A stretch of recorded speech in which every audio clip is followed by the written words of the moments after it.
The envelope in my hand was marked, "Urgent boardroom delivery," but my brother wasn't going to let me through the glass doors. Trevor stood with his arms crossed, his expensive suit fitting perfectly, his expression a mixture of amusement and condescension. "What are you doing here, Kyle?" he asked, though his tone suggested he already knew and found it hilarious. "Delivery for the board meeting," I said, holding up the envelope. "Mr. Patterson in legal said it was time-sensitive." "Right. The mailroom guy." Trevor's smile widened. "Here's the thing, little brother. Board meetings are for actual executives. People who make decisions. Not for people who sort envelopes and push mail carts. I just need to drop this off. Give it to me. I'll make sure it gets to the right person." He held out his hand expectantly. "Mr. Patterson specifically said to deliver it to the board directly. And I'm telling you that you're not walking into that boardroom looking like that." Trevor gestured at my simple button-down shirt and khakis, the standard uniform for facilities staff at Harman Industries. "Do you have any idea who's in there?" "The executive team. Major shareholders. Our biggest clients. They don't need to see the help wandering through important meetings." Behind him, through the glass walls, I could see the boardroom table. My father sat at the head, looking every inch the CO he'd been for 30 years. Next to him was Martin Sawyer, the COO, and around the table sat a dozen other executives and board members I recognized from company directories. "Trevor, this is marked urgent." "Then you should have brought it up faster." He plucked the envelope from my hands. "I'll take care of it. You can go back downstairs now. I'm sure there are packages that need sorting." Mr. Patterson said. "Kyle." Trevor's voice hardened. "I'm the VP of Corporate Development. You're a mailroom clerk. We're not equals here, and we're certainly not going to have a debate about corporate protocol in front of the boardroom. Go. Downstairs." I met his eyes for a long moment, then nodded. "Okay, Trevor." As I walked toward the elevator, I heard him mutter to someone behind him, "My little brother. Mom insisted we give him a job here. Can't handle anything more complicated than sorting mail, but what can you do?" The elevator doors closed on the sound of polite laughter. I'd been working at Harman Industries for 6 months now, ever since I'd returned from overseas. The mailroom position was temporary, or at least that's what I'd told myself when I took it. A quiet job while I figured out my next move. A way to stay under the radar. My family didn't know I'd come back to the States with money. Significant money. They didn't know about the tech startup I'd co-founded in Singapore 4 years ago, or about the acquisition that had made me and my partners extremely wealthy. They didn't know I'd spent the past 6 months quietly buying shares in Harman Industries through a network of shell companies and investment vehicles. They just knew that Kyle had finally come home after wandering around Asia for years, and that he'd needed a job, and that the mailroom was probably the best he could handle. My father had been skeptical about hiring me at all. "The company isn't a charity, Kyle. If you work here, you work. No special treatment because you're my son." I'd assured him I didn't want special treatment. Trevor, on the other hand, had been delighted.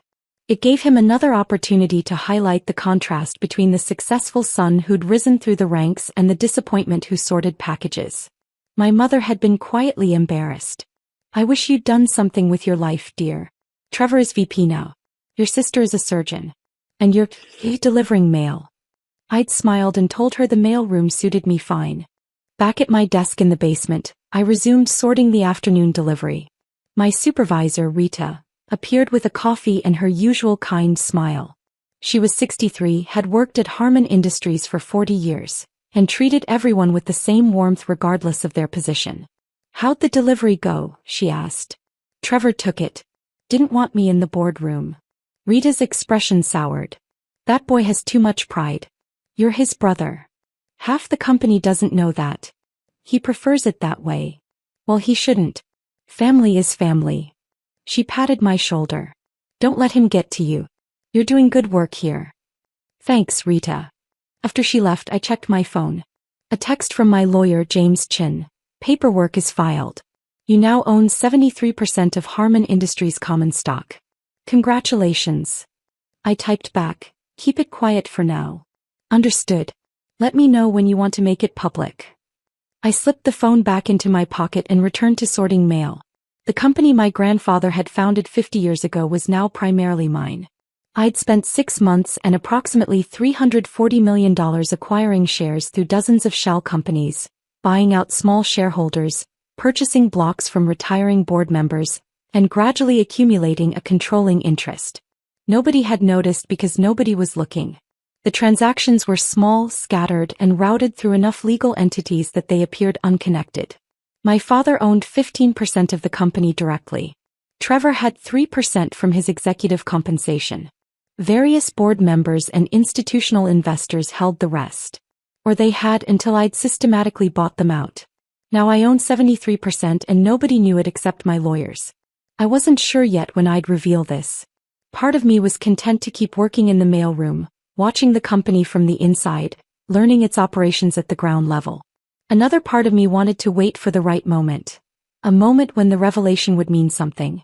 That moment came 3 weeks later. I was sorting packages when Rita called me into her small office. "Kyle, there's a situation. Trevor just sent down a directive. He wants all mailroom staff to work through the weekend. No overtime pay, just volunteer hours to show company loyalty." "He can't do that. He's VP of Corporate Development." "He says he can." Rita's jaw tightened. "He's been pushing for layoffs in facilities for months. Says we're overstaffed. This is his way of forcing people to quit so he doesn't have to pay severance." "How many people does this affect?" 12. "Most of them have been here for 20+ years." Her voice dropped. "Kyle, I can't afford to lose this job. I'm 3 years from retirement. But I also can't work every weekend for free. My husband has health issues. I need to be home." I looked at the directive on her desk. Trevor's signature at the bottom, bold and self-important. "Don't worry about it, Rita. I'll handle this." "You? How?" "Let me make some calls." That evening I messaged James Chin. "Time to make it public. File the disclosure forms tomorrow morning." "Are you sure?" "Completely sure. This is going to cause quite a stir." "I'm counting on it." The next morning I arrived at work early. The mailroom was quiet, most staff not due for another hour. I changed out of my usual casual clothes and into one of the suits I'd kept in my car, a sharp charcoal gray that I hadn't worn since my Singapore days. At 8:47 a.m., James filed the disclosure forms with the SEC, revealing that Kyle Harmon, through various investment vehicles, now controlled 73% of Harmon Industries' voting shares. At 8:51 a.m., my father's assistant called an emergency board meeting. At 9:15 a.m. I took the elevator up to the executive floor. The boardroom was in chaos when I arrived.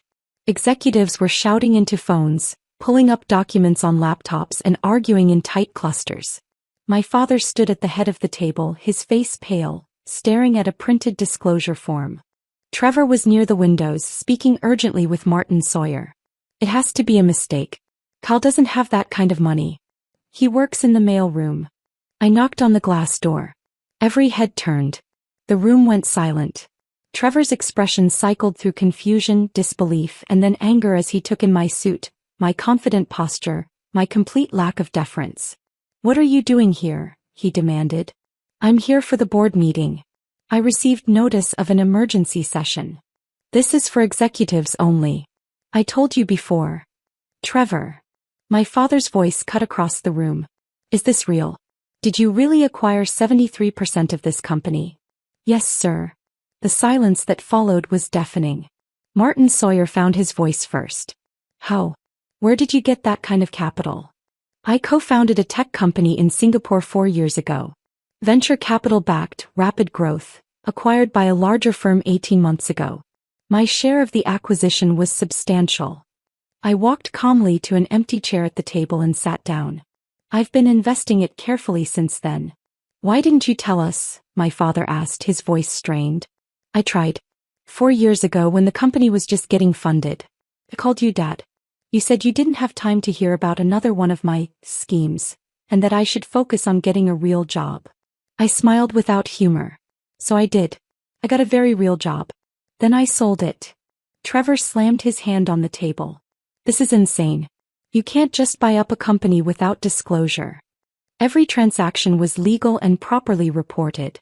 The disclosure threshold for ownership in a private individual isn't triggered until you cross certain percentages. I structured my purchases to stay below those thresholds until now. I nodded toward the corporate lawyer, Jennifer Park, who was frantically reviewing documents at the far end of the table.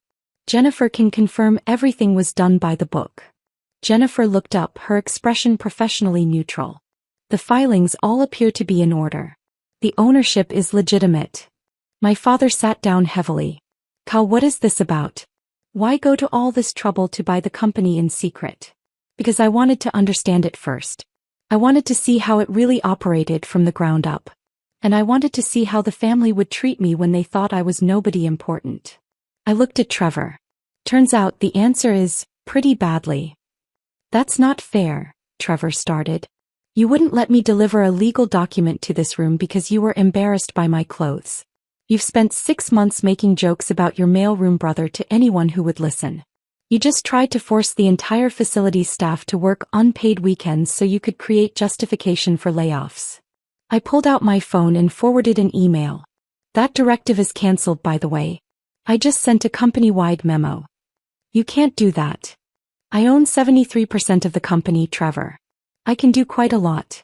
My father rubbed his temples. Let me understand this. You've been working in the mailroom, living in that small apartment downtown, driving that old car. All of it was an act. Not an act. A choice. I like living simply.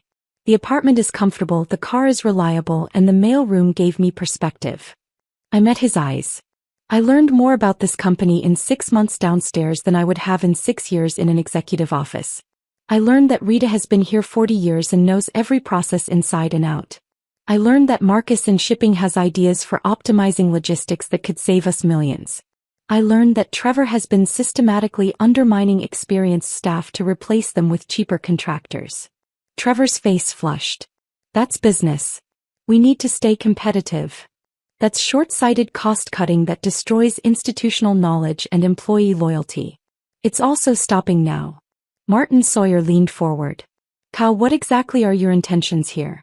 Are you planning to take control of the company? I already have control. The question is what I plan to do with it. The room waited. First, I said, I'm joining the board. As majority shareholder, I'm entitled to a seat. I'll take my grandfather's old position. My father nodded slowly. That's reasonable. Second, I want a full operational review. Every department, every process, every line item in the budget. I want to understand where we're efficient and where we're wasting resources. That will take months, Martin protested. Then we'd better start soon. Third, I'm restructuring executive compensation. Too much emphasis on short-term stock price, not enough on long-term value creation and employee retention. Trevor stood abruptly. You can't just walk in here and... I can actually. That's what majority ownership means. I turned to Jennifer. I'll need you to draft new employment agreements for the executive team. Performance metrics tied to employee satisfaction, operational efficiency, and sustainable growth rather than quarterly earnings. You're going to destroy the company, Trevor said, his voice shaking with anger. You have no experience running a business at this scale. You made money on some tech startup. Congratulations. But this is manufacturing, logistics, supply chain. It's completely different. You're right. Which is why I'm not planning to run day-to-day operations. Dad will stay on as CEO at least for now. Martin will continue as CEO. The existing management structure remains in place. I could see my father relax slightly. However, I continued, major decisions now require my approval. Acquisitions, divestitures, significant capital expenditures, executive hires and terminations, all of it comes through me. That's impossible, Trevor protested. We'll be paralyzed. Every decision will take weeks. Then you'll learn to make better decisions the first time. I looked at him steadily. And Trevor, your proposal to merge with Quantum Systems? The one you've been negotiating for the past 3 months? The $280 million deal that would make you CEO of the combined entity. His face went very still. I reviewed the terms last night. You were planning to announce it at today's board meeting, weren't you? Before this emergency meeting got called. I pulled out a folder. The deal undervalues Harman Industries by at least 30%. It gives away our most profitable divisions while retaining the legacy manufacturing that's losing money. And coincidentally, Your compensation package in the merged company would be worth about $40 million over 5 years. That deal would save this company. That deal would save your career while gutting everything our grandfather built. It's a terrible deal for Harman Industries, a mediocre deal for Quantum, and an excellent deal for Trevor Harman personally. I slid the folder across the table to my father. I'm voting against it. With 73% ownership, that means it's dead. The color drained from Trevor's face. You can't. Months of work. Quantum is expecting. Quantum can find another acquisition target. We're not interested. Jennifer spoke up carefully. Mr. Harman, Kyle, the agreements with Quantum include breakup fees if we back out now. Approximately $12 million. Pay them. Consider it tuition for learning not to pursue deals that benefit executives more than shareholders. My father was reading through the folder, his expression growing darker with each page. Trevor, is this accurate? Were you really planning to sell off the advanced materials division? It's not profitable in the short term. It's the future of the company. Your grandfather started that division. It's 20 years from peak profitability, but it's our strongest growth area. My father looked at his oldest son with something between disappointment and anger. What were you thinking? I was thinking about survival. About making the hard choices you've been too sentimental to make. Trevor's voice rose. You've been running this company like it's still 1985. Lifetime employment, generous benefits, loyalty over performance. The market doesn't care about any of that. We need to be lean, aggressive, profitable. We need to be sustainable, I corrected. Profitable, yes. But not at the cost of everything that makes this company worth owning. Trevor turned on me. You don't understand. You've been here 6 months. 6 months. I've been working in this business for 12 years. I've earned my position. I've made sacrifices. And you think you can just buy your way in and tell me how to run things? I don't think it. I know it. Because I own 73% of the company, and you own 3%. Kept my voice level. This isn't about earning anything, Trevor. This is about legal ownership and fiduciary responsibility. And right now, my responsibility is to the company and its stakeholders, which includes employees, customers, and the community, not just executive bonuses. This is personal. You're doing this because I wouldn't let you in the boardroom. Because I treated you like the nobody you appeared to be. Partially, I admitted. But mostly I'm doing this because the Quantum deal is genuinely terrible, and because your approach to management is destroying the company culture our grandfather spent 50 years building. My father set down the folder. Kyle is right. Trevor, this deal is unacceptable. How could you even consider it? Because someone needs to make the hard decisions around here. Someone needs to be willing to. Trevor stopped, seemed to realize he was shouting. He took a breath. Fine. You want to block the deal? Block it. But don't blame me when this company collapses because we weren't willing to evolve. Evolution doesn't mean gutting everything valuable, I said quietly. It means building on what works while fixing what doesn't. The meeting continued for another 2 hours. We reviewed financials, discussed strategic priorities, and established new governance protocols. My father looked exhausted by the end. Trevor looked furious. The other board members seemed cautiously optimistic, though clearly uncertain about this dramatic power shift. As people filed out, my father gestured for me to stay. Cal, I need to understand. Why the secrecy? Why work in the mailroom instead of just revealing who you were from the start? Because I needed to see the truth. If I'd come in as a wealthy investor, everyone would have treated me differently. I would have gotten the sanitized version of the company, the version management wants shareholders to see. I met his eyes. Instead, I got the real version. I saw how Trevor treats people he considers beneath him. I saw which managers actually care about their teams and which ones are just positioning for their next promotion. I saw where the company is strong and where it's vulnerable. You could have told me. Your own father. Could I have? Dad, when I called you 4 years ago to tell you about the Singapore startup, you hung up on me. You said I was wasting my life and you didn't want to hear about another failure in the making. He flinched. I don't remember saying that. I do. Word for word. It's why I stopped trying to tell you about my successes. I softened my tone slightly. I'm not trying to punish you. I'm trying to save the company grandfather built. Trevor's approach would have destroyed it within 5 years. And your approach? Focus on sustainable growth. Invest in our people. Protect our core competencies while slowly modernizing operations. And for God's sake, stop treating long-term employees like disposable resources. I stood. I know this is a lot to absorb. Take some time to process it. We can talk more next week. Kyle. He stopped me at the door. I'm sorry. For not listening. For assuming you'd failed because you didn't follow the path I wanted for you. I appreciate that. And for what it's worth, I'm proud of what you've built. Both in Singapore and here. It was the first time he'd said those words in years. I nodded, not trusting my voice, and left. In the hallway, I nearly collided with Trevor. He'd been waiting outside the boardroom, his expression dark. This isn't over, he said quietly. Yes, it is. The quantum deal is dead. Your cost-cutting campaign is over. And if you try to undermine the new direction, I'll vote to remove you from the board. You'd fire your own brother? I'd fire an executive who's putting his own interests ahead of the company. Family doesn't change fiduciary duty. I started to walk past him, then paused. For what it's worth, Trevor, you're good at parts of this job. You're strategic, you understand market dynamics, and you can close deals. But you've lost sight of why the company exists in the first place. It's not just a vehicle for executive enrichment. Easy to say when you're already rich. I was saying the same thing when I was sorting mail for $18 an hour. Money doesn't change principles, Trevor. It just reveals them. I left him standing in the hallway and took the elevator back down to the mail room.